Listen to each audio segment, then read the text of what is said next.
तर मी 4थी मध्ये असताना मी माझा स्वतःचा दाखला स्वतः काढला. रेल्वे ट्रॅकनी चालत गेलो बेसिक सेंटरला. जवळजवळ 3 किंवा 4 महिने असेल त्यावेळेस माझी आई वारली. कंडिशन अशी होती सर की 9वीला गेलो तर मी मागच्या जी 8वीची मुलं होती ना त्यांची बुक्स मी जुनी बुक्स तर घ्यायची, त्याला बाइंडिंग करायचं हाताने आणि ती वापरायची. कष्ट प्रामाणिक केले तर यश हमखास मिळतं.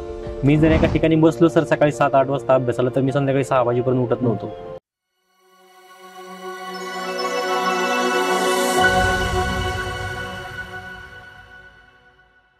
नमस्कार, इग्नायटेड स्टोरीजमध्ये आपलं स्वागत. इग्नायटेड स्टोरीजमध्ये आपण वेगवेगळ्या व्यक्तिमत्वांना भेटत असतो. त्यांची जडणघडण, त्यांच्या यशामागचा सगळा प्रवास आपण जाणून घेत असतो. आज अशाच एका हरहुन्नरी व्यक्तिमत्वाशी, तरुण व्यक्तिमत्वाशी आपली भेट होते आणि त्यांच्याबरोबर आपण गप्पा मारणार आहोत. गौतमजी कांबळे आज आपल्याबरोबर आहेत आणि शाळेत असल्यापासून एक हुशार व्यक्तिमत्व असं त्यांनी स्वतःची जडणघडण केली आणि कायम अभ्यासात हुशार राहिले. वेगवेगळ्या गोष्टी, कला त्यांनी त्यावेळेला आत्मसात केल्या आणि आता परिवहन खात्यामध्ये assistant inspector of motor vehicle या पदावरती कार्यरत आहेत. हे पद मिळवताना किंवा या खात्यामध्ये येण्याचं स्वप्न त्यांनी केव्हापासून पाहिलं आणि कशा प्रकारे सगळी त्यांनी भरारी गाठली हे आपण त्यांच्याकडून जाणून घेणार आहोत. गौतमजी नमस्कार आणि स्वागत आपलं या कार्यक्रमामध्ये. आपण सुरुवातच तुमच्या या यशापासून करूयात. जे पद आता तुम्ही भूषवताय, तुमच्या मनात केव्हा आलं की आपल्याला याच खात्यात पाहिजे, कारण त्यासाठी काही टेक्निकल म्हणजे क्वालिफिकेशन सुद्धा लागतात? झालं असं सर की मी इंजिनिअरिंग करत असताना लास्ट इयरला माझ्या वर्गामध्ये 3-4 मित्र होते माझे. तर त्यांनी असं ठरवलं की आपल्याला UPSCची एक्झाम द्यायची आणि कंडिशन अशी होती की UPSCचा फुल फॉर्म देखील मला त्यावेळेस माहीत नव्हता. तर मी त्यांना विचारलं काय UPSC. मग त्यांनी सांगितलं की मला युनियन पब्लिक सर्व्हिस कमिशन जी सेंट्रली ऑल इंडिया रिक्रुटमेंट करते ज्या महत्त्वाच्या की पोस्ट आहेत त्यासाठी. आणि त्याच्यानंतर मला त्यांनी MPSC सांगितलं. तर मग तेव्हा मला कळलं की अरे जिल्हाधिकारी असतील, उपजिल्हाधिकारी असतील किंवा इतर तहसीलदार पोस्ट आहेत, ह्या सगळ्या ह्या बॉडीज थ्रू भरल्या जातात. तर मी म्हटलं ठीक आहे, मला पण करायचं आहे ते. तर मग आम्ही सर्वजण 4-5 जण म्हणलं तयारी करूया आपण. लास्ट इयरला असताना इंजिनिअरिंगच्या आम्ही सर्वजण वाडिया कॉलेजला होतो इंजिनिअरिंगला. तर मग आम्ही तयारी सुरू केली.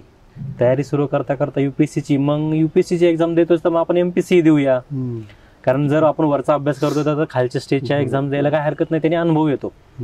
मग त्या अनुभवातून देता देता देता नंतर मग जसं जसं ॲड पब्लिश होत जातात तसं तसं कळायला लागलं की अरे ह्या विभागाची एक वेगळी ॲड असते, त्या विभागाची एक वेगळी ॲड असते आणि विभागानुसार प्रत्येकाचे क्रायटेरिया वेगळे असतात ना. आता समजा तुम्ही जलसंपदा विभागात गेला तर त्यांचं कसं सिव्हिल इंजिनियर लागतो, त्याच्यामध्ये वेगवेगळे डिपार्टमेंट असतात. परत मग तसंच एकदम परिवहन विभागाची ॲड आली आणि त्याच्यामध्ये असं कळलं की त्याचा क्रायटेरिया हा इंजिनिअरिंग आहे आणि त्याच्यासाठी हेवीचं लायसन्स लागतं, हेवी गुड्स ट्रान्सपोर्टचं, हेवी पब्लिक ट्रान्सपोर्टचं आणि 1 वर्ष गॅरेज एक्सपिरियन्स. आणि ते नशीब म्हणा माझं की दैवाची साथ असेल म्हणा काय असेल, पण त्यावेळेस गव्हर्नमेंटने रूल्स चेंज केले. 1 वर्ष गॅरेज एक्सपिरियन्स असेल आणि हेवी ट्रान्सपोर्ट लायसन्स असेल ते त्यांनी सांगितलं की तुम्ही एक्झाम द्या, सिलेक्ट व्हा, त्याच्यानंतर 1-2 वर्षामध्ये ते क्रायटेरिया तुम्ही पूर्ण करा किंवा आम्ही ते फुलफिल करून घेऊ तुमच्याकडून. पण तुमचं बेसिक इंजिनिअरिंग असल्यामुळे तुम्हाला त्यावेळेला फायदा झाला की नाही आपण ह्या टेक्निकल याच्यामध्ये आपण जाऊ शकतो. ते बेस्ट झालं, कारण माझं मेकॅनिकलच होतं की मेकॅनिकल इंजिनिअरिंग करण्यामागे मला ह्या पोस्टला जायचं हा काही हेतू नव्हता. परंतु ते योगायोगाने ते मेकॅनिकल इंजिनिअरिंग असलं आणि त्यावेळेस मोठी ऍड आली, 832 जागांसाठी टोटल ऍड आली होती. त्यामध्ये मग मी प्रिलिम्स एक्झाम दिली, मेन्स दिली आणि मेन्सचा रिझल्ट जवळजवळ 5-6 महिन्यानंतर लागला आणि त्याच्यामध्ये सिलेक्शन झालं माझं. वा. आता ह्या परीक्षेची जेव्हा तयारी सुरू केली तेव्हा तुम्हाला वाटलं मित्रांमुळे सुद्धा इंजिनिअरिंग कॉलेजला असताना, पण थोडंसं जर आपण मागे वळून पाहिलं तर लहानपणी अशी काही स्वप्न त्यावेळेला पडली होती? एकंदरीत शिक्षण कसं राहिलं? म्हणजे हुशार विद्यार्थी म्हणून तुम्ही त्यावेळेलाच नावलौकिक मिळवलं आणि 10वीत पण मला वाटतं तुमचा पहिला क्रमांक आला त्यावेळेला. तर एक तो शाळेचा काळ कसा राहिला? माझं झालं की सर मला माझं आई, मी 1991ला जवळजवळ 3 किंवा 4 महिन्याचं असेल त्यावेळेस माझी आई वारली. तर मग झालं असं की मग आता 4 महिन्याचं असताना मग बाळाचं खाणं पिणं दूध असेल कोण करणार. तर त्याच वेळेस माझी मावशीला एक मुलगी होती लहान 3-4 महिन्याचीच. तर त्या मावशीनी मला सांभाळलं, तिने मला तिचं दूध पाजलं तिने मला खाणं पिणं बघितलं आणि त्याच्यामुळं मी जगू शकलो असंच म्हणेल मी. माझे काका, मावशी आणि आजी या तिघांनी मला एवढ्या स्ट्रगलमध्ये, कारण 3 महिन्याचं छोटंसं बाळ ज्याची आई वारलेली त्याला सांभाळणं खरीच सोपी गोष्ट नाहीये. त्यांनी मला दवाखाने असतील, सांभाळणं असेल, त्या सगळ्या गोष्टी केल्या. त्याच्यानंतर 2017-18च्या वेळेस पण माझं पितृछत्रही हरवलं आणि त्याच्यानंतरही माझ्या भावाने खूप मला सपोर्ट केला, काका मावशींनी केला. मी सर तुळजापूरला माझ्या आजीसोबत राहत होतो. तिथं माझे काका होते अवधूते आणि मावशी होती, तर ते तिकडे यायचे. तर मग ते आजीला म्हटले की हा इथे काय करतो, शाळेत जात नाही का? तर मग आजी म्हणली शाळेत जात नाही, तो असाच फिरत असतो इकडे तिकडे, त्याला घेऊन जावा तुम्ही. तर माझे काका मला घेऊन आले इथे आणि ते माधवांकडे कामाला होते, मनीष शेट काळभोरांकडे. तर ते इथे आणले आणि मग शाळेत ना मग त्यांनी असं केलं की त्यांनी त्यांच्याच नावावरती मला शाळेत टाकलं, गौतम विश्वंभर अवधूते या नावावरती, जे की पण माझं नाव गौतम सुभाष कांबळे आहे. तर मग त्यांनी टाकलं मला शाळेमध्ये. मग 1ली, 2री, 3री, 4थीपर्यंत शिक्षण माझं इथे झालं. आणि ते शेतामध्ये दोघं कामाला असल्यामुळे परिस्थिती वाईटच होती. मग त्यावेळेस शाळेमध्ये तांदूळ मिळायचे वगैरे लहान मुलांना ते वगैरे, त्याच्या आवडीने आपण जायचो की महिन्याच्या एंडला आपल्याला तांदूळ मिळणार, गहू मिळणार याने. पण शिक्षकांनी हेरलं की हा हुशार आहे, याला शिकवा. मग ते घरी येऊन सांगायचे जाता जाता रेल्वेच्या इथून की मुलगा हुशार आहे, त्याच्याकडे लक्ष द्या. परंतु नंतर असं झालं की 4थीला ज्यावेळेस मी पास झालो, 1ली ते 4थीमध्ये माझा पहिलाच नंबर यायचा. 4थीमध्ये ज्यावेळेस मी पास झालो की, आणि ह्यांना रोज काम असल्यामुळे ह्यांना पण काय माहित नाही की पुढे काय करायचं. तर मी 4थीमध्ये असताना मी माझा स्वतःचा दाखला स्वतः काढला. रेल्वे ट्रॅकनी चालत गेलो बेसिक सेंटरला, एकदम 4थीला असताना. म्हणजे सर मी म्हणजे माझं वय जेमतेम 10 ते 11 वर्षाचं असेल. मी तिथं गेलो आणि तिथल्या शिक्षकांना भेटलो की मला ऍडमिशन घ्यायचंय म्हणून. तर ते म्हणले कोण आले तुझ्यासोबत? म्हणलं कोणच नाही. मग म्हणले तुला दाखला कोणी दिला? म्हटलं मीच काढून आणला दाखला. त्याच्यानंतर 7वीलाही तीच प्रोसेस झाली की 7वीला मी स्वतःचा दाखला स्वतः काढला, पृथ्वीराज कपूर मेमोरियल हायस्कूलला गेलो, 8वीला ऍडमिशन घेतलं. तिथंही मी 1 वर्ष येऊन जाऊन रेल्वे ट्रॅकनी लोणी स्टेशन थ्रू तिथे जायचं. त्याच्यानंतर माझ्या भावाने मला सायकल घेऊन दिली. घरची परिस्थिती एवढी हालाकीची होती की तुम्हाला सांगतो, मला फीज भरायला सुद्धा पैसे नसायचेच. तर मी दरवर्षी मुख्याध्यापकांना पत्र लिहायचं की सर, एक अर्ज लिहायचा की सर माझी परिस्थिती खूप हालाकीची आहे. आणि फीज किती असायची त्यावेळेस? 200-300 रुपये, तेवढीही भरायला नसायची. कारण मी ज्यांच्यासोबत राहायचो, माझा भाऊ असेल, माझी काका काकी होते, त्यांना दिवसाला हजेरी खुरपण्यासाठी शेतामध्ये जे जातात त्यांना 10 रुपये 20 रुपये हजेरी मॅक्स. अशा कंडिशनमध्ये फीज भरणं खूप मुश्किल होतं. तर मग दरवेळेस मुख्याध्यापकांना अर्ज करायचा, फी माफ करून घ्यायची आणि मग त्याच्यातून शिक्षण घ्यायचं. परंतु शिक्षक असतील म्हणजे ह्या प्रवासामध्ये शिक्षकांचा एवढा मोठा रोल आहे माझ्या आयुष्यामध्ये, माझ्या जडणघडणीमध्ये. खास करून माझ्या आईसारख्या ज्या शिक्षिका आहेत म्हणजे आदरणीय शेवाळे मॅडम, त्यांनी मी ज्यावेळेस 8वीमध्ये त्यांच्याकडे ऍडमिशन घेतलं त्या मला वर्ग शिक्षिका होत्या. आणि मला एक किस्सा म्हणजे इथं नमूद करू वाटतो की मला 6 महिने झाले तरी मी 8वीची फी भरली नव्हती. आणि मग मॅडम मला आल्या, म्हणल्या तुला फी भरायची नाहीये का? तर मॅडमला काय तो माहित नव्हता विषय. त्याच्यानंतर मग मी बाहेर स्टाफ रूम मध्ये जाऊन भेटलं की माझ्या असं. मग मॅडम मला म्हणल्या तू मुख्याध्यापकाला अर्ज कर, आपण ती माफ करून घेऊया. तर मग ती मुख्याध्यापकाकडून मी माफ करून घेतली दरवेळेस. म्हणजे जवळ जसं 1ली पासून 12वी पर्यंत सर हे माझी मुख्याध्यापकांनी फीज माफ केली म्हणून मी तिथपर्यंत पोहोचू शकलो सर. 10वीमध्ये सर माझा बोर्डामध्ये 2रा नंबर आला. त्याच्यानंतर 11वी 12वी सायन्सला मी तिथंच ऍडमिशन घेतलं. 11वी 12वी सायन्सलाही माझा तिथं पहिला नंबर आला. त्याच्यानंतर मग इंजिनिअरिंग करायचं हे मी स्वतःच ठरवलं. आणि इंजिनिअरिंगला मग मी वाडिया कॉलेज का चूज केलं त्याच्यामागचं तुम्हाला कारण सांगतो. कारण रेल्वे जी आहे ती अत्यंत इझी आहे. इंजिनिअरिंग झालं, मग UPSC वगैरे MPSC करायला लागलो. या प्रवासामध्ये खूप त्रास झाला. म्हणजे माझी कंडिशन एवढी वाईट होती सर की मला रिक्षाला 5 रुपये नसायचे माझ्याकडे. म्हणजे म्हणून मी चालत जायचो, चालत यायचो रेल्वे ट्रॅकनी. पण ह्या कष्टाला मला कधी ना कधी तरी चीज भेटलं. असं वाटायचं की मला MPSC थ्रू जर माझं सिलेक्शन नाही झालं, जर माझी वर्ष वाया झाली या अभ्यासाची तर काय. मग त्याच्यासाठी back of the mind me option B असावा म्हणून मी MBA केलं सर. त्याच वेळेस CET दिली, MBA ला ऍडमिशन घेतलं. MBAचं कॉलेज करता करता तो पण अभ्यास करायचो मी लायब्ररीमध्ये. कॉलेजला जायचं, कॉलेज संपलं की SM जोशी लायब्ररी हडपसरला तिथे अभ्यास करायचा. तिथंही 1.5-2 वर्ष अभ्यास केला आणि माझं नशीब तेवढं चांगलं होतं की कष्टही चांगले होते. माझं 1.5 वर्षामध्ये सिलेक्शन झालं आणि 1-1.5 वर्षामध्ये मला जॉब भेटला. शिक्षक नेहमीच आपल्या आयुष्यात महत्त्वाचा असतो आणि अशा अनेक व्यक्ती त्या त्या टप्प्यावर मदत केलेल्या आपल्या लक्षात राहतात आणि त्या वर्ग शिक्षकांकडून तुम्हाला आईसारखंच प्रेम मिळालं. कारण मला वाटतं तुमचं मातृछत्र खूप लवकर हरपलं. म्हणजे आई वडिलांचं कुठलंही मागे पाठबळ त्यांना मिळालं नाही. काका काकींनी त्यांची ॲक्च्युली सगळी जी जडणघडण जी आहे ती पाहिली. भाऊ तर होतेच आणि मित्रांचा त्यावेळेस सहभाग कसा होता? कारण ते पण महत्वाचं असतं की आपण तो 10वी किंवा 12वीचा टप्पा असतो. मित्रांनी कशा प्रकारे मदत केली तुम्हाला? मित्रांनी सर खूप मदत केली माझ्या. म्हणजे अजूनही माझ्या आयुष्यामध्ये मित्रांचा मोठा वाटा आहे. तुमच्या अडचणीमध्ये असतील त्याच्यामध्ये स्पेसिफिकली मी शाहीर महेश कोल्पे आहेत, माझे 2 मित्र आहेत, नितीन पाचपेंडे आहे, सुहास चांदणे आहेत. इवन मी ज्यावेळेस सर UPSCची तयारी करत होतो त्यावेळेस सुद्धा माझे मित्र जे आहेत त्यांनी मला फायनान्शियली मदत केली, ॲड केली. मित्रच नाही सर तर मी जिथं राहत होतो म्हणजे आम्हाला साधं घरही नव्हतं. आम्ही तुम्हाला मगाशी सांगितलं मी मनीष काळभोर यांच्याकडे राहायचो.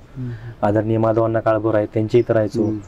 मनीष काळभोरांनी थ्रूआउट मला 11वी 12वी असेल इंजिनिअरिंगची पूर्ण फीज त्यांच्याकडूनच मी घेतली. म्हणजे इंजिनिअरिंगला फीज वगैरे किती असते तुम्हाला आज माहिती आहे. ती पूर्ण फीज आणि त्याच्यानंतर UPSC MPSC करायचा खर्च पूर्ण इव्हन मला येण्या जाण्यासाठी जो खर्च लागतो तो सुद्धा मला मनीष शेठ काळभोर यांनी दिला. आणि कधी त्यांनी मला कधी विचार नाही केली नाही की तू खरंच अभ्यास करतोय का काय, पण त्यांचा एवढा विश्वास होता माझ्यावरती की हा करेल म्हणून. 10वी 12वीला सुद्धा काही लाख कमी पडलं तर महेश असेल किंवा इतर जे असतील, मी इव्हन कंडिशन अशी होती सर की 9वीला गेलो तर मी मागच्या 8वीची मुलं होती ना त्यांची बुक्स मी जुनी बुक्स तर घ्यायची, त्याला बाइंडिंग करायचं हाताने आणि ती वापरायची, अशी कंडिशन होती. ह्याच्यामध्ये खूप सारे लोक आहेत म्हणजे काही जणांचं चुकून आज नाव राहिलंही तिला लक्षातही राहत नसतील, पण त्यांचं खूप मोठा सपोर्ट आहे माझ्या आयुष्यामध्ये.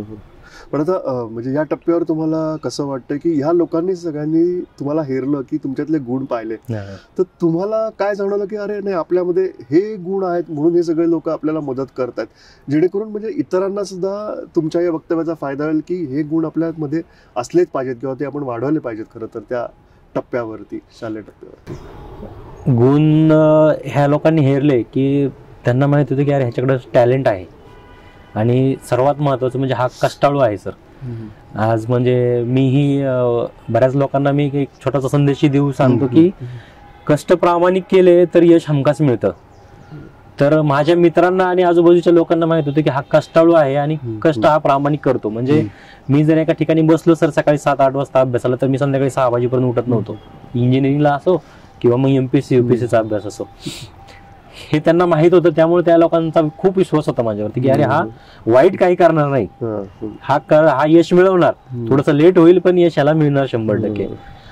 त्यामुळे त्या लोकांनी मला खूप सपोर्ट केला सर. आणि त्या कष्टाचंच फळ म्हणावं लागेल की आज ते एका चांगल्या अशा खात्यामध्ये, परिवहन खात्यामध्ये एक चांगलं पद घेऊन आता तिथे कार्यरत आहेत. मला वाटतं 5 वर्ष तुम्ही या पदावरती आहात. आता तो कार्यकाळ कसा राहिला, काय काय तुम्हाला तुमच्यातली वैशिष्ट्य दाखवता आली ही सेवा बजावताना आतापर्यंत? मी सर 2018ला सिलेक्शन झालं होतं माझं. जसं की त्याच्यानंतर झालं असं की थोडंसं कोर्ट केसेसमुळे पोस्टिंग डिले झाली. मग 2019 मध्ये मला जॉईनिंग लेटर आलं आणि 23 सप्टेंबर 2019ला मी जॉईन झालो. त्या डिलेचा तुम्ही उल्लेख केला, म्हणजे तुमची निवड झाल्यानंतर सुद्धा तुम्हाला ते पद मिळालं होतं. मग तो काळ खूप कठीण असा म्हणजे मानसिक दृष्ट्या. म्हणजे तुम्हाला सांगतो मी एवढा कठीण काळ होता तो की सिलेक्शन झालं 2018 मध्ये आणि त्याच्यानंतर हायकोर्टमध्ये केस पडली आणि त्या केसमुळे त्याच्यावरती स्टे आला पूर्ण प्रोसेसवरती आणि पुन्हा त्याला चॅलेंज झालं सुप्रीम कोर्टमध्ये. ह्या पूर्ण प्रोसेसमध्ये जवळजवळ 1.5 वर्षाचा जो डिले झाला त्या डिलेमध्ये की सिलेक्शन झालं 18ला आणि मग अरे अजून नोकरी लागली नाही का, मग अजून पगार चालू झाला नाही का, सत्कार झाले, पेपरला नाव आलं, इव्हन रोडला फ्लेक्सेस लागले अभिनंदनाचे. तर हा स्ट्रगलिंग काळ होता आणि मानसिक त्रास व्हायचा त्यावेळेस की समाजामध्ये तर कसं असतं दिसलं समोर की थोडंसं विचारणं होते, मग ते वाईट वाटायचं. मग मी परत जोमाने ठरवलं की यार नाही आपल्याला आता परत अजून तयारी करायची. जर सुप्रीम कोर्टमध्ये जरी समजा नाही झालं तर मग मी तो अभ्यास सुरूच ठेवला. उलट आधीपेक्षा जास्त यांनी मी अभ्यास करायला लागलो. त्यावेळेस मग माझी 2019ला UPSC प्रिलिम्स झाली आणि 19ला मी मेन्सही दिली आणि त्याच्या आधीच मला इकडे जॉईनिंग आलं, असं झालं. आणि ते जे माझं ह्या पदासाठी जी निवडणूक झाली होती, निवड झाली होती, तर त्यावेळेस मी MBA करत होतो. म्हणजे माझं MBA कम्प्लीटही झालं नव्हतं सर. असं म्हणजे मी अण्णासाहेब मगर कॉलेजला MBA केलं, तर त्यावेळेसच माझं MBAच्या एक्झामच्या आधीच माझं ह्या पोस्टचं सिलेक्शन झालं होतं. तर जॉईन झाल्यानंतर मी कार्य असं झालं की मला पहिलीच पोस्टिंग सर मुंबई पश्चिम, जे की अंधेरीला RTO आहे, तिथं भेटलं मला.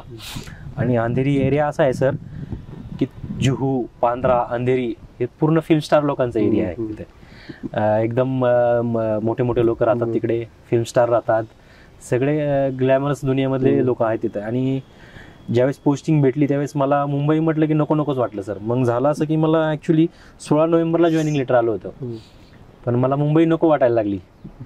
पण मी थोडं डिले करत 6 दिवस डिले केलं आणि 23 सप्टेंबरला जाऊन जॉईन झालो. मग राहायचं कुठं, खायचं काय, प्यायचं काय, ह्या बऱ्याच गोष्टी ना. तर मग माझा इंजिनिअरिंगचा एक मित्र होता तिकडे, त्याला मी फोन केला, म्हटलं अरे असं असं झालंय माझं, तर काय. म्हणला तू एक काम कर, तू ये माझ्याकडे राहा, 1-2-3 दिवस तू रूम बघेपर्यंत राहा. मग मी ऑलरेडी त्याच्याकडे पण खूप गर्दी होती, त्याच्याकडे ऑलरेडी 6 जण राहत होते त्याच्या रूममध्ये. तर त्यांनी मला तसंही ऍडजस्ट केलं त्यांनी. आणि मग नंतर आम्ही 1-2-3 दिवसामध्ये रूम बघितली. आणि कंडिशन अशी होती सर, मुंबईमधलं रेंट, खाणेपिणे ते तुम्हाला परवडण्यासारखंच नसतं.